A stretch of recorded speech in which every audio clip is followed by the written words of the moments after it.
This is Red Moon Role-Playing. Well, thank you, Mr. Minkus. Opal, looking wonderful. Gaul, pleasure as always. How are you feeling? Getting ready to have some piggy wiggies after the show? I perk up a little bit at that. I have been deep in thought since he mentioned that thing about my truth.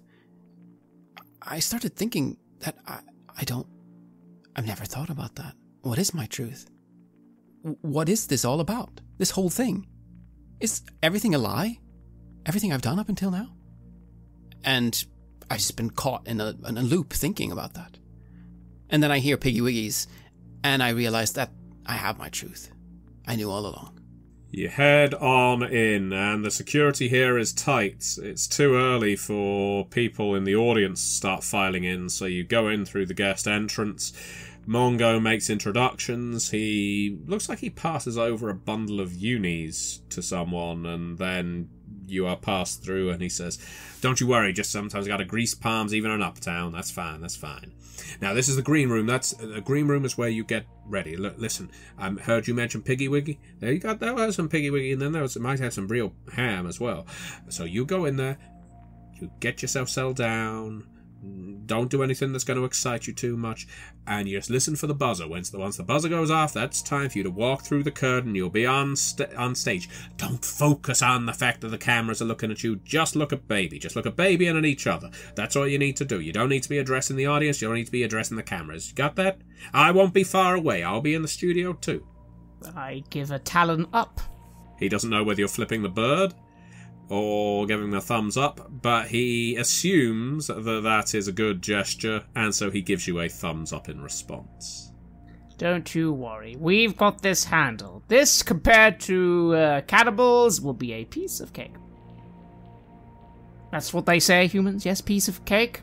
That's right, piece of cake. I wish I had ever had a piece of cake. Maybe they'll have some cake in the green room. Listen, if there is, save me a slice. Noted. Mongo? Oh, yeah, of course, Opal. What is it, honey? In your experience, what would you say would be the most common mistakes that SLA operatives make during interviews like this? Darling, you don't need to worry about mistakes. You're not going to make any, but listen, there are some. Don't disparage the company.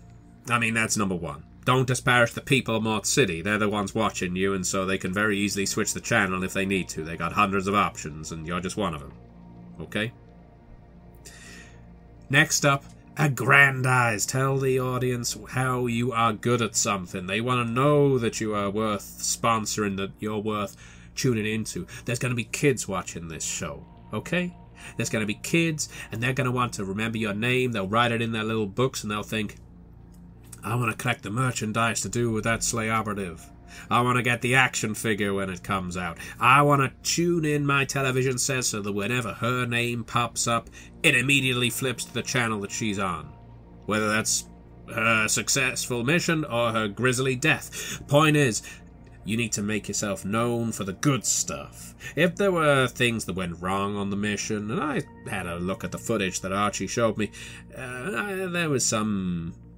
I wouldn't call them mistakes, but there were some places where you stumbled a little, let's say. You just sell that as part of your strategy. You did this to lure the carnivorous pigs into a false sense of security. You did that because you wanted the Fomp to eat the carnivorous pig, that kind of thing. You understand me? I nod, and I'm already, very softly, audibly to myself, don't disparage the company, promote the community, children, reconcile mistakes as a part of intentionality. And I'm, walking away now I am overthinking to the max right now. It is, breakneck tension of, okay, what can I compartmentalize? What can I do? What can I do? What can I say? So, yes, I at least seem satisfied with that coaching. He points at you and gestures to Susanna Crop and Gaul and says, you see the look on her face right now? That's the look that both of you need to have on your faces right now. See, she's being intense. She's thinking about it. This is a chance to make or break. You know, you'll have other chances to make if you do screw up. You're not going to screw up. But if you do, you'll have other chances. But try and get it right. I try to copy her expression as exactly as I can. That is a trial. It's a trial, Gaul. You don't even have lips. I maintain my current expression. After all, I'm not worried at all. I don't really understand why everyone else is. Talking is easy. I am a little curious, though. During all this spiel, I have been analysing Mr. Mingus, as I often do. Once again, I want to get a read from him. Is he actually genuinely trying to, I assume, help us out to help himself out? But that is what he's doing, right? I don't have any reason to distrust him at this point. I hope not. Oh, well, let's think. Is there a roll you'd like to make here, Craig? Maybe a detect roll? Okay, let's go for detect. Well, that is an 8 plus 7. Yeah, well, in that case, you most certainly succeed. So how many ranks do you have? 3, So that's 4 dice. 3 above 10, so 3 dice. Success. Superb, Susanna Crop. Okay. Yeah. There's a few things in play here. Mongo Mingus is most certainly trying to elevate himself as well as you. He'll do so by riding you like he's a tick. And, you know, every success you gain will be a success he can share. I mean, that's the habit of the agent. There is more to it, however. He is clearly holding something back, something that occasionally you pick up in the shiftiness of his eyes or him stuffing his hands in his pockets. Maybe they're getting a little too moist. In fact, your heightened senses, Susanna Crop, you can smell a little more sweat on the man than you did when you were outside. He is clearly nervous. It may well just be nerves about your appearance on the show, but no, you were successful enough to know that there is something more going on here. There is something in the background that he is quite nervous about, and he has not shared it with you. Then I'm going to let him finish his spiel and get ready, but just before we're called out, I'm going to very quickly, politely, step to the side, get his attention, and just quietly say, Mr. Mingus, once again, I am very thankful for everything you've done. I really want things to go well with us. I would like us to have a partnership that lasts. However... Oh, me too, me too, brother. You know, I want to work with you till the end of the earth. That's right, until the end of Mort. I want to work with you till the end of the world progress. And listen, that's what we're going to do. We're going to work together. You're going to pay off. I'm going to pay off. We'll both do our part. You got that? He claps you on the shoulder. However, as he pats me on the shoulder, I lean in just a little. I widen my eyes. I sort of exaggerate my avian features as I stare at him. However, I think you're holding something back. You're nervous about something, Mr. Mingus, and I don't like you being nervous. Makes me a little nervous. Why don't you just tell me what it is? You've got a good eye there, Mr. Susanna Crab, Mr. Farouk said. That is for sure. Listen. And he lowers his voice, and for the first time he actually starts speaking quite slowly. I've got, I alluded to this earlier, I have got a special surprise lined up. It's not going to interfere with your presentation. Nothing to do with your presentation is going to go off badly. I promise you. I wouldn't sabotage you like that. I wouldn't sabotage myself. But I've got deals working in the background with this studio, Mr. Farouk said. I need them to go well. Now, partway through your chat with Baby, you're probably going to catch wind of it. I don't want you to panic. I just need you to roll with it. You get me? I need you to be yourself. I need you to make sure Gall and Opal are themselves as well. And we will all come out of this looking like stars. Do I need to be armed? Oh, well, who wouldn't be armed in Mort City? Yeah, take your weapon with you. All right, Mr. Mingus.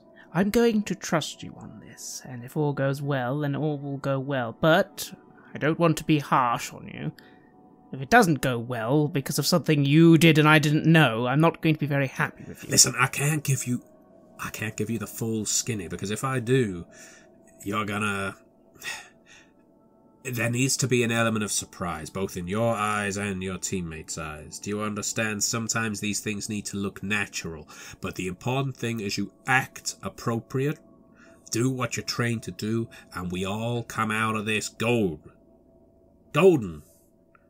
All right, Mr. Mingus, have it your way. Good, then. And I will then pat him on the shoulder, but I will very quickly just go to the others and just say, just make sure you have your core weapons on you. I'm sure you already did anyway, but just in case. Gaul, make sure you're ready. I nod, realizing though that I don't have a chuckle duster anymore. Just have to have my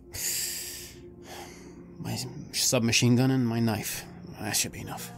I have myself, after all. You do have to wonder in what scenario would a submachine gun and a knife not be enough, but maybe we will find out. As you enter the green room, you can actually see now that the audience are starting to filter in. There is a popular comedian on stage warming everyone up.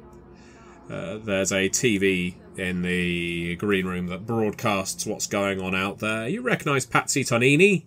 Patsy Tonini is he's a mainstay on the comedy circuit. Some think he's a bit past his prime, it has to be said. He has been walking this circuit, performing on it for somewhere close to 30 years, which must be a brand new record, because his material hasn't changed in 30 years. People now go along with his jokes. They literally speak it along with him like people would sing along to a popular singer. And so you actually pick up he is trying some new material here. Maybe Baby Talk's a bit experimental. I was on a shuttle the other day. I was on a shuttle the other day, he says, putting his hand on his hip. The audience are very expectant. They don't know this one. I said to the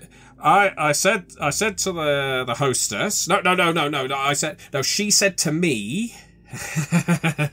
He dabbed some sweat on his forehead. She said to me, "Are you comfortable, sir?" I said, "I make a living." There's a small ripple of laughter. I got here, right? And outside there was this homeless junkie. That's right, the homeless junkie. He said, "I haven't eaten all day," so I bit him. So I No. I said, "I haven't," and he said, "I haven't had a bite all day," and then I bit him. He's dying on his arse out there. Not that any of you are stand-up performers, but you do feel like this man might tank the show before you were even able to go out there and make a show for yourself. The audience look very disappointed. Baby showed me around here. I said, "It's a lovely place, isn't it?" I said, "Do you mind if I look round the place?" And she said, "You can look..." No. I said, "Do you mind if I look round?" And she said, "You look round to me, you fat fuck."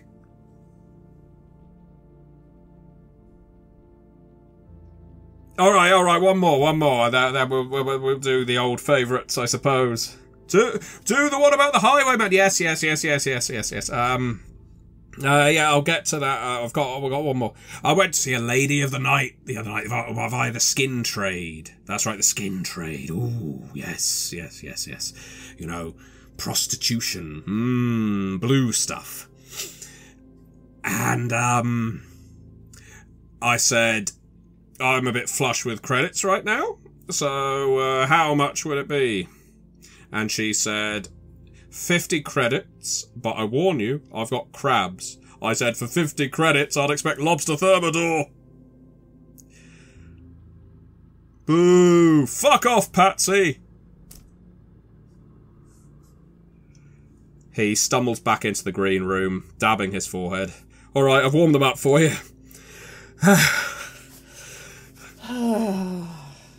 Tough crowd. The lobster one was funny. I don't care what anyone says. Oh, thank you. Thank you. I've been working on new material. I tell you, I've been working on new material now for so long. It's just, every time I go out there, they always ask for the same stuff. It's really nerve-wracking. I'm wondering if I need to change my career, but what am I going to do? All I've trained to be as a stand-up comic. Well, you could always train to be a sleigh operative. It only takes a few years and time and dedication and bravery and, of course, a desire to aid Mort City, but, well, I'm sure that is far less nerve-wracking than a stand-up comedian's job. Maybe I could be like a media face of a squad. Maybe that's an idea. Well, are you looking for someone? Are you looking for... No, we're fine. All right. Well, I'll get my bag, and the buzzer goes off. It is time for you to file out. Excellent, then file out I will. Again, I am confident. The only thing playing on my mind, again, is Mr. Mingus's surprise. I'm conjuring up an image that he's hired some gang folk to burst into the room and take people hostage or something, which is fine, but I've already got stabbed today. I don't want to get stabbed again. And the three of you walk out. The lights shine on you. Gaul, you are actually shaking with nerves. Actually, can I ask all three of you to make cool rolls at this point? Certainly. So would that be... That's just the coolness rating is what we add to the success. That's quite right. You can see the provisional host, Hank, is out there. He hasn't brought Baby in yet, but he is making introductions. And now I present to all of you Blistering Rain, the hottest new SLA operative squad to graduate from many university with a successful blue BPN under their belt, and they are here to tell you all about it and show you some footage on the big screen with Baby. Well, I roll a 11. You make it. I have a 14. Oh, well, in that case, those shakes abruptly stop as soon as you hear the reassuring tone of Hank. You know Hank, Gaul. You've seen Hank on TV before many, many times. Much like Patsy Tonini, he's a mainstay. And, well, in a way, he's always been something of a surrogate father to you, speaking to you through the television. Yes, he has. I'm together with my dad. It's like a dream coming true. And how about Opal? That's an 8. Opal, the sweat begins. First it's on your palms, then it's on your forehead. You actually feel like you're shivering, like a bout of nausea has overcome you. You think you're going to be able to hold it in, but for the love of God, you hope that you're not asked any questions first. You need to ease into things. Please, have a seat. The audience are applauding you, but there's a rather light ripple of claps after Patsy Tonini killed the crowd several times over. Thank you. Now, as everyone in the audience knows, I will not be the one asking the questions tonight. I want to introduce you all, especially new viewers, to Splatter 6, our host. She's larger than life. She is Baby! And there's a similar look. You almost wonder if they are siblings to the swap dealer. Because Baby is about 300 pounds, maybe larger. Clad in an oversized diaper. Well, oversized for anyone other than Baby. She is wheeled out in a very large pram. And she takes a large pacifier from between her lips to go, wah, wah. You put her age somewhere nebulously in her 20s or 30s, but it's difficult to say, quite frankly. She has one of those bonnets on her head that makes her look oh so cute. And the studio hands park her. Put the brake on the pram, of course. You don't want her rolling off into the crowd. And leave her on the stage. Hank claps and sits beside her. Wah, Baby's sad, but look, I've got new friends, she says, gesturing at you. Yay! Hank claps as well. The crowd go, yay! Baby happy now. Deep down in my avian gut, I do think to myself that humans really do find popularity in some very bizarre things. I can understand the ultra-violence and the ultra-capitalism, but I don't understand this. It looks like this individual is like a human infant. I think that's what they look like when they're young. I wouldn't know, considering I hatched from an egg. But, again, Mingus. I'm trusting in Mingus. I'm trusting this is actually a popular show. It is a popular show. I've never watched it, but it's popular. So, very well, then I'll keep all that down. Deep, deep down. Considering how nicely dressed I am. I just smile. Now, Hank tells me that all three of you are heroes. Yay! Heroes of Mort City. Yay! She picks up a rattle and starts shaking it. That's certainly right, baby. Heroes of Mort City indeed. Although, of course, all Slay operatives are heroes. We are honored to do our part for Mr. Slayer at Slay Industries. Yay! Those were long words. Maybe the next things you say could be simpler for me. What about you, Miss...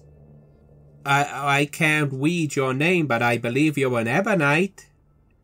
So, Opal's face is just like Bridgett's face right now, especially dialing into the nerves on fire. So my nervous system is overactivated. I'm trying to calm down. I'm trying to settle, but I can't. And because I was not able to do my due diligence, I just didn't have enough time from the point that we were booked for this show to the point that we're here now to actually look into Splatter 6 and look at the co-host, baby. This is all... I'm flabbergasted and it's completely on my face. So that question doesn't land. It doesn't connect. I'm sitting there with my eyes even wider than they typically are, with my jaw slack, just staring at this entire situation because I had no idea we were going to walk into this. If I had had the time to do the research, I could have better prepared myself for this. But you've got this interview that I'm already terrified about, coupled with the fact that there's going to be some surprise that we have no contingency planned for. And then the question lands and there's zero response because I am openly gawking at this show's host. Hank!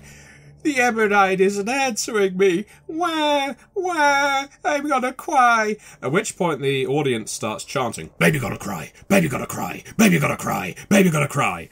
Wah, wah, wah, wah. Now, baby, my dear associate was just so unsure how to answer in a way that would please you that they thought they'd rather say nothing at all. Isn't that right, Opal? After all, they are an Ebonite. Ha ha ha! The Ebonites in the crowd stare at you, Susanna Crop. I very quickly add, after all, Ebonites are extremely intelligent. They only speak when they need to say something clever. Isn't that right, Opal? And at that point, I now finally do just nudge her a little, like, Opal? Say something. That shakes the dominoes, at least. The physical... I probably completely missed the Ebonite dig, too. The physical contact shakes me back into it. And the best that I can do is wham back at this 300-pound baby and apologize. Wham. Opal, sorry. And I'll make a heart hand at the baby. Like when you put your two hands together. Baby happy again. Oh, look at that audience, says Hank. It looks like baby's got a new friend. The audience goes, ah, in unison. What about you, Mr. Big Stormer? You look like you could kill a thing or two. What did you kill on your recent BPN? And I'm starstruck here. I make sure that I have my left side exposed to baby because I've watched a show before, and to be here in the same room as baby, and she's asking me a question. I killed pigs. And I just nod several times. Was it very bloody? And I point to the blood that's still covering my face and my body. This is the blood from the pigs. I brought it here so that you could see it. Ooh, she says, and starts clapping again. Oh, I think that blood reacted with me in a strange way. Baby gotta puke, baby gotta puke, baby gotta puke. Won't one of you come up and help dab baby's chin? I think she's had a little accident. And I immediately stand up, seeing this as a chance to get to interact with baby directly. Now, use gentle hands there, Gaul. And I will truly attempt to be as gentle as I can. Not like when I was shaking Mongomungus' hand and was too rough. This time, I really make an effort to not injure her in any way. She's so precious. Thank you, big cuddly Stormer. I like your diaper. Will you be my teddy bear? I nod. Anything you want, baby. You see, baby, Gaul here is, as you said, as cuddly as a teddy bear. Even after, shortly, would you believe he was missing a few limbs earlier? Well, Stormers, they certainly can survive things people like myself can't. Marvelous. Again, something else I think we could all agree we can fake slay industries for, yes? Yay, sway industries, yay. I think that is a good opportunity for us to roll the footage of your recent BPN. Let's see exactly what this squad got up to. Please, Gaul, return to your seat. And I look longingly at baby, and I give her a knowing nod as though I'm trying to send some kind of message, but I'm not even sure what it is. But then I go back and I sit down. Oh, she responds to that. She gives you a bit of a wink. There's a little bit of a smile. You might feel a little betrayed here, Gaul, or you may be completely in the know. This is all an act, naturally. She isn't an enormous baby. She's an enormous lady dressed as a baby and acting like a baby. And she thinks you've played your part perfectly. So, on one hand, it's acknowledgement, it's respect. On another, the scales have fallen from your eyes. Yes. Something deeply disappointing about that. And at the same time, wonderful. I am completely conflicted about all this as I sit down. And so the footage from your BPN rolls. Everything that was provided to the channel by Archie, who did a fair job of curating it. It ends up on the large TV set, so you're able to rewatch your former glories and somewhat failures. You see once again the building coated in mould, and Archie being flayed almost. You see the gash chuckle duster being gummed up. That bit was not excised from the recording. Oh, well, maybe Gash will have something to say about that, but it doesn't matter. People aren't focusing on that right now. What they are focusing on is the events that follow in the sewers, your encounter with the carnivorous pigs, with the Thomp, and of course with the cannibals shortly thereafter, though not much of that is caught on camera because Archie was in the wrong place and only caught it at the very tail end. Nevertheless, it makes for some damn exciting footage. The crowd oohs and ahs at the appropriate moment, especially when Gaul gets his leg bitten through in crunching fashion, and the Thomp is bearing down on Archie and Opal. And Opal, you really do look like a superhero as you return for Archie. It seems like the audience weren't expecting that. After all, Archie isn't on the set with you in this chat show, and so no one really knew if he survived. But there you are, at his back, returning. There's a few... I wonder where the Birdman went, because as Opal, you're returning with Archie. Sasanacrop is no longer in the sewers. You're there having to help Gaul. But everyone can breathe a sigh of relief as Sasanacrop is there fighting cannibals, it seems. It's been skillfully edited to make it look like there was actually a fight and not just a negotiation. And then, of course, the pièce de résistance, the tidal wave of sewage that comes washing, surging towards all of you as you try your escape from the sewer. Why, it is incredibly exciting. Baby is clapping, cooing, billing, and otherwise making strange gurgling noises. Hank is likewise on his feet, applauding. You haven't had to say much at all to elevate your stardom. The footage alone seems to be doing that job. And as the footage comes to its end, of note, anything to do with the swap dealer was completely cut out. Likewise, the dealing with Sergeant Hartwell. The lights go back up in the studio, And Baby is there with a very red face, a furrowed brow. What's wrong, Baby? Baby gotta poop. Baby gotta poop. Baby gotta poop. Hey, baby poop. Baby poop. Baby poop. Well, it looks like Baby was very excited during that footage. Now, won't one of you help change her? Before any of you can... Gaul, you're having to be restrained. Yes. Before you can make it from your seat, Gaul, the lights go down again and there is new footage on the screen, and there is a face in shadow, and a voice emerges. This is Dark Knight. Baby Talk is the voice for the debauched scum of Slay Industries. It's time you receive the message. There are bombs planted in your studio. If you don't find them, Baby gonna pop. There is panic. Audience members are getting to their feet. Some are slowly making their way to the exit. There isn't a full-on stampede yet. Baby starts going, wah, wah, wah, while looking left and right, waiting for the ushers to push her off stage. She can't break character, even in the event of a bombing. This might be it, Susanna Krob. You were smart enough to gauge whether Mongo Mingus was hiding something from you. You anticipated maybe a gang attack. This feels like it could be it.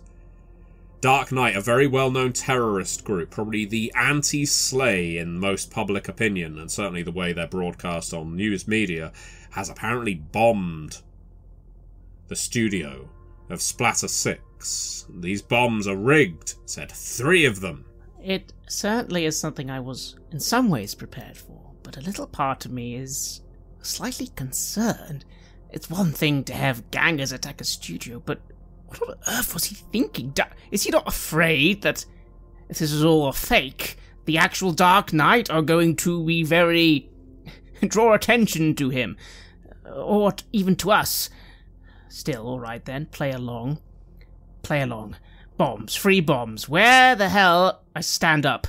Where would they have placed free bombs if they wanted to take out Baby? And assuming that they've assumed that she would be vacated from the stage...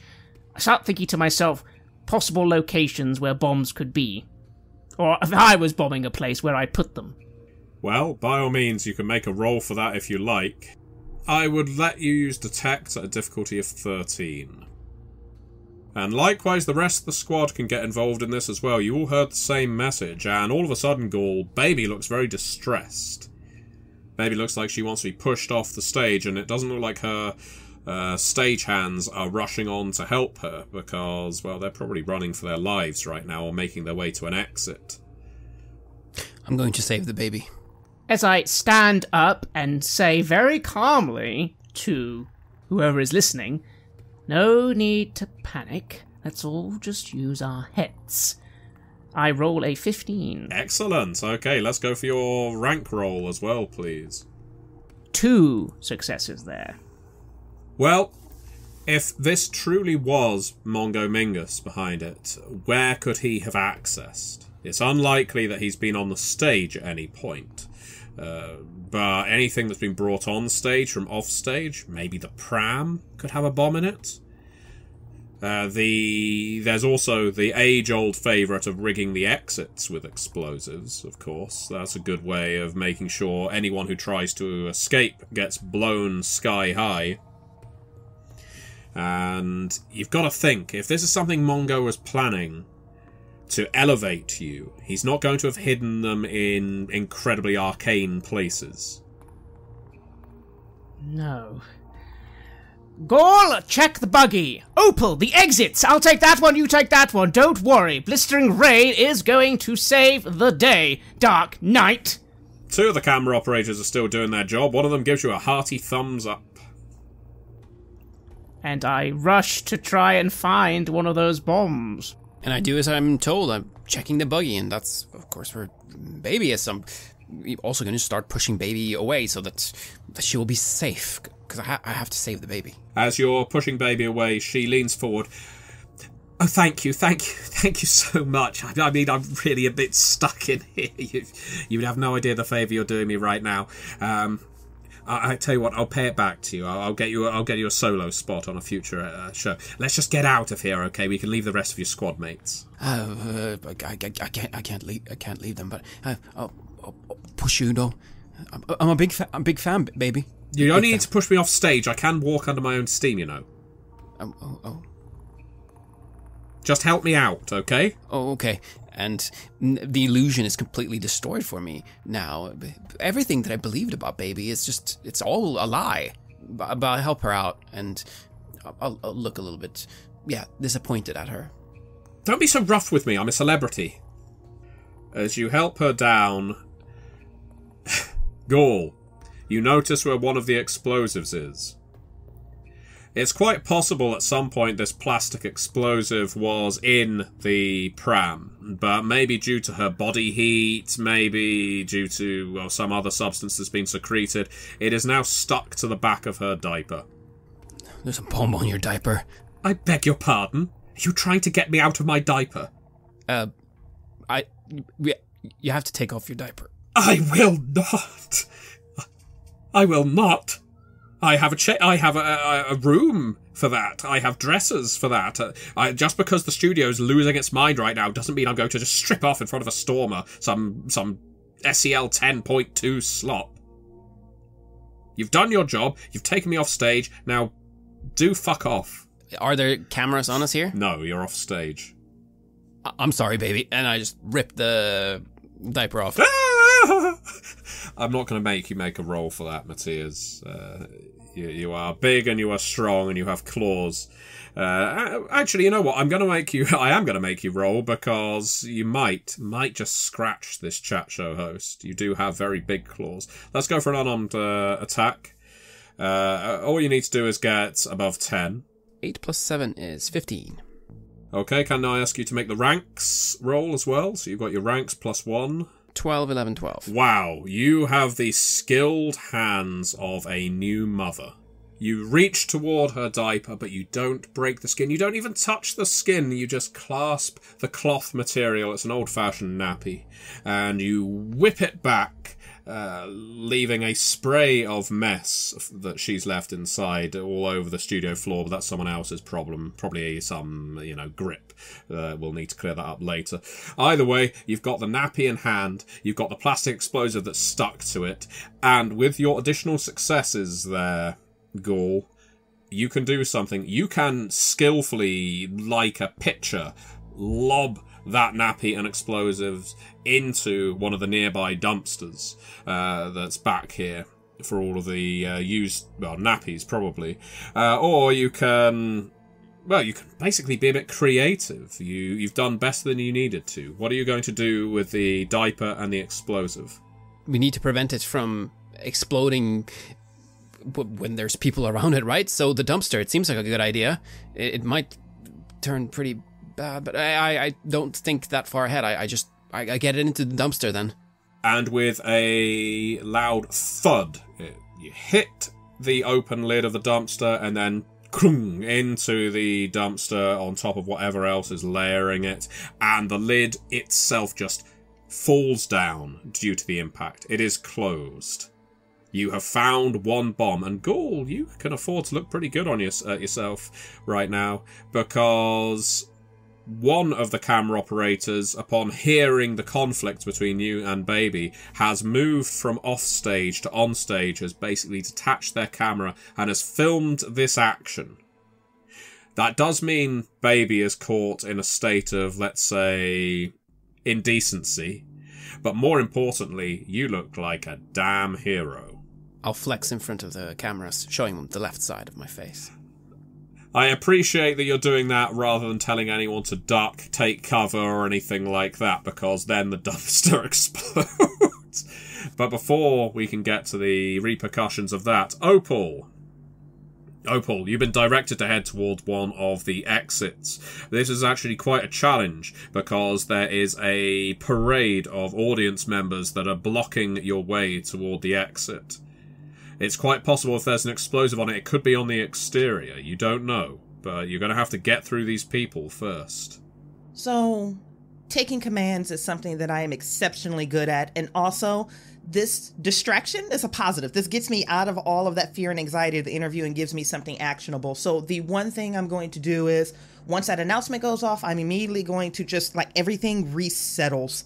Like, just all of the debris goes to the bottom of my feet. And I stand up and I'm going to go to the very edge of the stage. And I am going to call out, "Sons and daughters of Ebon, I need your help." And then I am going to converse with the very first one that makes eye contact with me and basically tell them, "I need you to help me to control this crowd. Spread out. All of us can spread out. We need to web this crowd and keep them in place." You make eye contact with a brain waster, an Eban, which is one of your cousins. They have char marks around their eyes, quite distinctive. Don't always get on well with Ebans, a different kind of temperament. Where you are ice, they are fire. But nevertheless, your words do get through, and right now it feels like a time that Ebonites should be working together. That is ultimately the goal, especially if we can do some shared theatrics with this. If I start glowing blue, the tips of my hair turn that fluorescent blue, my fingernails begin to glow. If I can get that mutually activated with every Eben in the room to at least boost morale, help control the crowd. I've seen this happen a couple of times. I just haven't been around enough of my people since on this side of Slay Industries. If you can get 4 or 5 of us in a room simultaneously, we can move mountains. And that is what I am hoping to enact right now. Wow. Okay, let's see it then, shall we? Let's go for some kind of use of the ebb. Is there a particular power you're looking to use here? I think this is going to be communicate all day long. Alright, make your roll. Alright, I pre-rolled you already. Is it DC 10 or you got me higher? I'm going to go for DC 10 here because you're getting the assistance of another Ebonite. Okay, so success die was good, and then the other 2 in communicate succeeded as well. So this is 3 total. Excellent, and I've just made a roll for this Brain Waster as well. It is looking like a very successful roll there. And that then in turn links to another Ebonite who is here. And then to another. It is like a current connecting with nodes, just ping, ping, ping. And the various Ebonites that are in this studio who are there to watch this, trash fire of a chat show are now symbiotic, if you like. They are all in touch with each other. You will live and die together. Well, not at all. And so, yes, if you want to start corralling the crowd, these Ebonites can make that happen for you. Perfect. Oh, perfect. That is absolutely delicious and gorgeous. If we have all of us activating simultaneously at once, this should be able to calm emotions. This should be able to move people out of the way. This should be environmental control at its finest with a lot of spectacle. And then I am going to do my best to move directly towards the exit that I was assigned to search for the bomb. Excellent. Okay. As the crowd starts to disperse, wondering why on earth their legs are taking them elsewhere, in fact, most of them aren't wondering that. They are feeling an unnatural sense of calm. The panic is being, appropriately enough, ebbed away from them as they're being put into something of a, let's call it, fugue state. Some of them are returning to their seats. Some of them are just sitting on the floor or leaning or even laying down where there's space. It's like people have suddenly been overcome with a drowsiness that you can very well take advantage of, Opal. You step over the bodies and make your way to the exit, where, as Susanna Crop predicted, you can actually see the wire of an explosive looped inside via the lock, essentially. It's just a push bar lock, like a fire exit, but it is looped around it so that, not that you know a great deal about explosives, it feels like were someone to push this and break out, it would probably trigger some kind of bomb. You suddenly hear a voice. I've got you, Opal. Archie has you on camera right now. He is standing among the crowd. Do your stuff! Do your stuff. That should be encouraging. But you don't know shit about disposing of bombs. No. But at this point, we at least have the location of one identified, and it won't be triggered by someone leaving this door. Do we have central comms with something like this? So, yes, you all still have studio mics, so yeah. Sure, why not? Beautiful. Then she's just gonna declare with full deference, because that's important in situations like this. Squad leader Sassenkrop, I have location of the second bomb. Excellent. That is broadcast across the entire studio, because you are still effectively on TV, so the crowd look in your direction. You are now the headline, because it's around this time that the diaper is being thrown into the dumpster elsewhere. So, Susanna Krop, you are heading toward the other exit. Yes. Well, there isn't a convergence of audience members here. Quite the contrary, it looks pretty empty. This was for the star of the show. This is going to take its way through various offices and so forth. And when you get to the exit, you actually find something quite surprising. Yes, the door is rigged with a bomb, as you imagined. It would be. There is also Mongo Mingus. Mongo is flat out on his back by the door, bearing a nasty head wound. You think he could be dead, more likely unconscious because the blood still seems to be seeping. Well, that is unexpected. I will rush over, but I will just double-check the bomb as well. Does it look like it's got a trigger mechanism or a countdown or something? You think it's set to trigger as soon as someone opens this door. And you can actually hear voices on the other side of the door. And this is what they sound like. I'm not going to make you make a detect roll, because you are in a relatively quiet part of the studio. So when are we going to get the signal to bust in, then? Oh no, Mingus said that we just got to go in as soon as he shouts out for us. And then we got to, go in guns blazing, say, crosstown traffic, fuck Slay Industries, that kind of thing. Yeah, I know what we're supposed to do, but the show must be over by now. The door's right there. Why don't we just go in? What does it matter when he gives us the signal? He said we go in when he tells us. Listen, I'm not fucking waiting anymore. I'm just going straight in. At that, I decide there's no time to assess the situation with Mr. Mingus or even the situation with the bomb.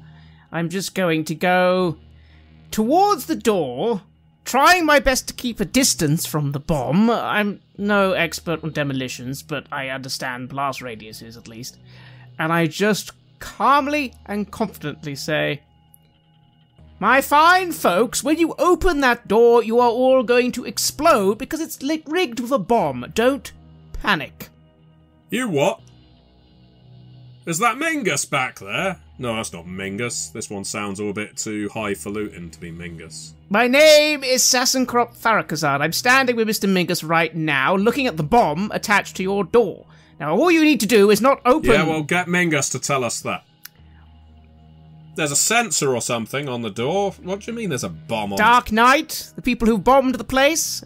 I'm assuming that's not you. No, we're not fucking Dark Knight. Who the fuck are you? Get Mingus speaking, and otherwise, look, it's business. We've been paid to do a job, my friend. In that case, I'm going to quickly whip out the Booper Medikit, take out a very large adrenal syringe, and say, sorry about this, Mingus, I need you to be awake right now. And attempt to medically resuscitate Mingus. Oh, I don't know what's going on. Mingus, focus. I think I'm bleeding my brain. Focus. Oh my god, that's my brain in my hand. You need to tell your people not to open that door or we all die. What? Don't open the door. What door? Who are you? Where am I? You're Farouk. Susanna Krop. Yeah, that's right. Oh, there's a door. They're supposed to be coming through. Crosstown traffic. Is my brain leaking out the front of my head? Oh my! I've got a medical kit right here. You've got mild concussion. I can fix that, but just please tell your people not to open the door, or it's going to explode. It looks Look worse at the bomb. than a mild concussion, Susanna Krop. Yes, it does, but he doesn't need to know that. You think he's lost some of the letters from his alphabet. Just do for the do. There you go. Can you hear him? Even with a head injury, he's trying to tell you not to open the door. My good people. He sounds like some frother. Doesn't sound like Mingus at all. I'm Mingus. I'm Mingus. I'm James. James Nesmith. Nesmith is my name. I eat him more Copus Mentis. I lean down, mutter to myself. Again, I'm not a master of medicine, but I do know something. There must be something in my medkit that can just stabilize him. Probably. Some kind of painkiller. Do you have a medicine or first aid skill? I do. Let's see you use it. Yes. What's the difficulty? Difficulty to stabilize this man whose brains are leaking out right now. Let's go for 13. Does luck only adds 1, doesn't it? Or a reroll. In that case, I will spend a luck on a reroll. 11. And 1 luck would make it 12. That's not enough. I'll have to spend 1 more reroll. Okay, one more reroll, says the crowd expectantly. Nope, sadly not. I'm gonna pass out again, I think. Susana Crop, don't open the door. Don't open the door. He falls unconscious. I sigh. I look down. How many civilians are by this area at this point? Luckily, not many. It's just Mongo and you. There's some office workers who are basically tidying up their paperwork before going for the door because they know that whatever goes on at this TV studio is more than their life is worth. Good for them. Yeah, they're putting the job first, as you should in any kind of emergency situation. In that case, I sigh. I lean down. I begin trying to run with Mr. Mingus as I simply say, "Well, gentlemen, I tried, but, I guess you'll be opening that door now. Goodbye." And I try and get out of there with Mr. Mingus. And as I do, I then yell to everyone else to say, "Detonation, get down!" I will let you use an either athletics, unarmed combat, or acrobatics to try and get Mingus away. Otherwise, he is going to slow you down something horribly. He cannot walk. You are dragging him. An 11. There you go. Okay, and how about your ranks? Let's see how far you can get. No successes there. You try picking Mingus up, but that's an exercise in futility, so you have him by the ankles and are dragging him like he's a sled behind you, down the carpet, bumping his head on every ridge and threshold, which can't be helping with his mild concussion. But as you drag him around the corner and you bellow out that a detonation is imminent, some of the office workers duck, because of course there are glass windows and doors separating their offices from the corridor. Others just look in alarm, as indeed this fire exit is opened, just a fraction, and then it lives up to its name as a fire exit because it then detonates. It detonates at approximately the same time as Gaul, the dumpster that you are flexing beside, detonates, showering everyone in used diapers and chunks of metal. Gaul, can I... In fact, you don't... When it's an explosive, you don't get to dodge or anything like that. You are going to take a wound, I'm afraid. This is going to be to your body. And you're going to take... let's see. It's not as bad as it could be. 12 damage. As you get several hot chunks of dumpster metal in your body. But because you succeeded so damn well, I'm going to make a call here. Gaul, your flexing enables you to basically block Baby if you want. You can prevent this dumpster from showering her with molten metal. I did say that I was going to save the baby, so I'm going to save the baby. In that case, your body takes the brunt of the blow. Baby, as much as she can, cowers behind you. This is all caught on camera. The explosion is nicely contained to a degree, and so it's just a detonation, an explosion, an expansion of this dumpster. And some of the lights start flickering. The cameras still have power, but it's all caught. There's the explosion down the corridor where Sasanacrop was, but he is not caught in it, and neither is Mongo Mingus. There are several crosstown traffic gangsters, or at least people dressed up as them, who have now been incinerated, or at least riddled with shrapnel. I did try. You did try. And Hank emerges onto stage. Camera on me. Well, there you have it, ladies, gentlefolk of Mort City.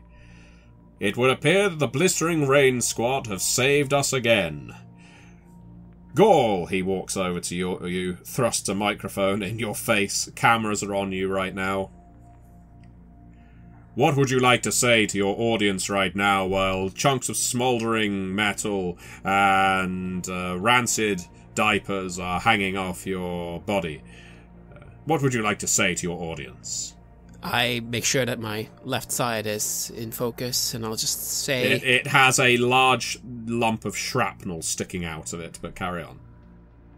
And I'll just say, all of this was possible because of Piggy Wiggies. They built this body. Well, you heard it here first, ladies and gentlefolk. Piggy Wiggy is the brand to eat if you want to survive and save others from an explosion. Not a link I would naturally make, but clearly the truth. And ultimately, it's the truth that matters. He gestures for the cameras to follow. They go past Baby, who is currently cowering behind a curtain. Ah, Susanna Kropforokazad, and someone who I'm guessing you saved from the explosion. He gestures at Mongo. He puts the microphone in your face. You've had quite an exciting day, Mr. Farokazad. What went wrong? The bomb that we assumed you were going to disarm exploded. We don't know how many deaths yet because, well, I'm conducting this interview right now as it happens. Tell me, while your ears are still bleeding from the concussion, how do you feel? I feel wonderful. After all, while some did die today, many more have been saved, including this fine citizen here, and of course, dear Baby. Wah, wah. It's quite possible, if we hadn't been here, that Dark Knight's scheme would have fully taken out this entire building. But luckily, thanks to my tactical ingenuity and my squad, we've been able to reduce the damage to a bare minimum. Let that be a lesson to any who try and, well, attack Mort City and slay industries. You will fail. You will fail. Besides, I have a feeling some of those casualties may have been Dark Knight operatives. I haven't got that confirmed, of course, but, well, we think we got him, Mort City. Another exclusive, ladies and gentlefolk. Dark Knight operatives taken out by this new Neophron on the scene. Susanna Kropforokazad, clearly a slop to watch. Now let's quickly rush our way through the crowd. Come on, we're running out of time before the next show comes on the air. There's Opal, speaking for the Ebonites right now. We see you're protecting the door. We see you're stopping people from getting through. Is it true that you live to serve Slay Industries and the people of Mort City, that you would put your body in the way of a bomb, of a frantic, panicking crowd? He's ignoring the fact that they're all entirely pacified right now. He puts the microphone uncomfortably close to your face. A few words, please, before we have to go off the air. The wrestling's coming on. I almost take a hesitant step back with just the intrusion of this microphone in my face, but I stand with it, I stand through it. I am still twinkling, glittering with this aquatic fluorescent blue that's popping off of my hair, my eyelashes, and I look directly into the camera and I say, Slay Industries freed the sons and daughters of Ebon, and our gratitude is capable of saving and protecting lives. And then I am going to shoot out through the network to release the crowd and get them cheering. The Ebons and Ebans in attendance do that thing, some of them somewhat reluctantly. This kind of propaganda goes down a little sick. But nevertheless, there is a warm ripple of applause for your words. And the chants that were previously in celebration of Baby are now in celebration of the Ebonites. It might go either way depending on how the ratings go. We'll see. Opal gone protect! Opal gone protect! Opal gonna protect! And then on the other side, it's Ebonite's gonna save! Ebonite's gonna save! Ebonite's gonna save! It doesn't quite roll off the tongue quite as easily as Baby gonna puke, or Baby gonna cry, or any of the other versions, but nevertheless, it is still a cheer that permeates the entire building, largely due to mental intrusion from the various Ebonites present. They're not naturally gifted lyricists, so, they do what they can. We can't be perfect at everything. And then I have to run and get with my team, because in a moment like this, the three of us need to be seen in one damn capture. And even if the camera operators for Baby Talk aren't able to capture you, because now the wrestling's started, and yes, there is something rather uncomfortable about the fact that you've been caught in the middle of a terrorist bombing, but by God, that's not going to interfere with the usually scheduled programming. You go off the air, but Archie has you on camera. Archie's been capturing all of this, especially you, Opal. You're his hero. You saved his life, after all. And, well, I think it's fair to say that the Blistering Rain squad have made a name for themselves now. And so, I suggest that this is a fine time for our campaign to come to a close. At least for now.